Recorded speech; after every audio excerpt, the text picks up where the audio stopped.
Okay, so I'm here with my good buddy Mike, and we're going to tie up a couple of bugs today. And what I'm going to start with is a little crystal midge that I tie, and I just kind of work the thread down here a little bit, and I don't worry about the tail. But what I really want to do is right about the bottom here, I want to build up a little hot spot, and I'll come back towards the end and show you what I do with that. And that's it. Then I'm going to work my thread up just a little bit. I'm going to throw a little whip finish in here. Just a couple of turns like that.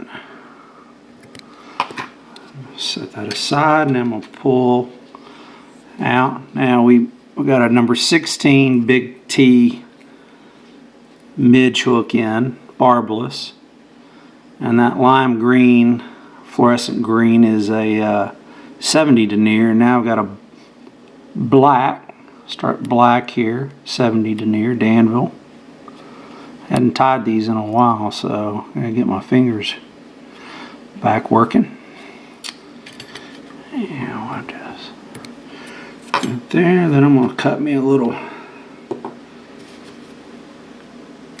course, it should be, I guess, in front of the camera, huh, Mike? But that's all right.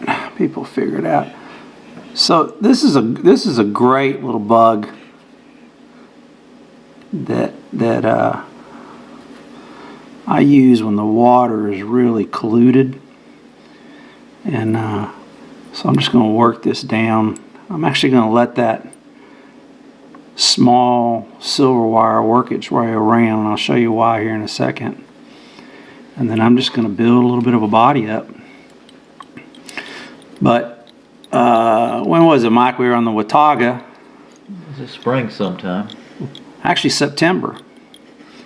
And September. It was September. You were close. Spring, end of the summer, fall, whatever. One of those years. One of those years. And anyway, the water's, you know, as has been the case, is blown out. And so very polluted water. And I'm gonna throw in just a quick whip finish here just to hold that in place. And I don't know, what did I catch? Probably, I don't know, 40 fish that day. That is true. Yeah. I was there to watch him. He was there to see it. Yeah. And so anyway, I'm just going to work this wire around. Now, the way I tied that wire in, what it does is when I let my thread carry it around, is it just kind of automatically starts working it around the hook. And I'm going to take it to about there. Pull this up a little bit. Throw in a couple of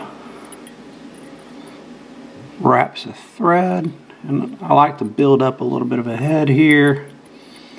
We'll do a little helicopter action, get rid of that bad boy. And now what I'm going to do is I'm just going to work this back a little bit to about the 2/3 mark. Again, let that hang. And we should have had this crystal flash already cut. But then what I do is I just take that lime green crystal flash, and then I'm going to take and cut this several times so I can get to about 6 to 8 pieces that I like to use. And I'm not very coordinated with my fingers and stuff, so, but that's okay. Let's see if I can get it down in front of the camera here. And that's all I care about doing, is just wrapping it around itself a few times. And we'll come in and cut that out. And we'll cut these loops out. And then I'm only going to take about 4 strands. There we go. Set these others aside. and then just kind of get it lined up. I don't really care how it looks. I'll show you why here in a minute. I'll lay it on top. Do a couple of pinch wraps just to hold it in place. And then I'm going to work down. I'm going to work down the hook with some loose wraps. Again, just tying it in place. Nothing major. I'm going to work that back up. I'm going to bend it back over the head. Now, to me, this is one of the critical pieces on this. We'll build that up a little bit.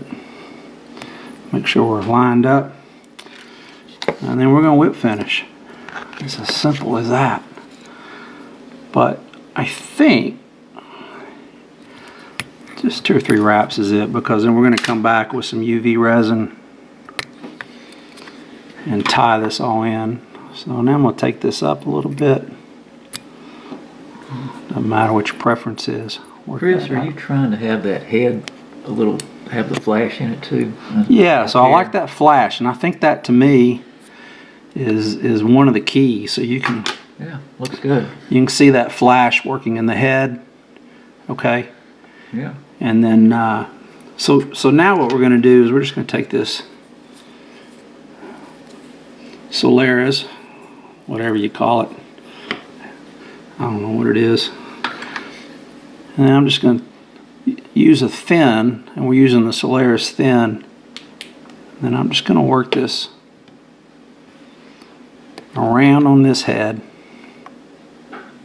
Okay. And you see it starts to really form a nice, really nice head on this fly.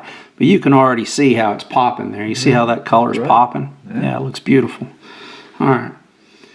So we'll take that torch.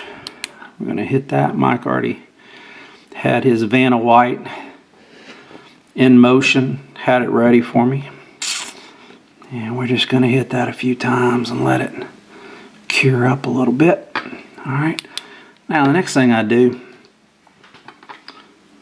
so that we don't mess up the vise too much, is that I'm going to rotate this around about right here and grab that in, okay? And then I'm going to do the same thing on that hot spot. Is we're going to pull a little action on that hot spot. And again, I'm going to roll it around. Get under here and try to thin it out a little bit.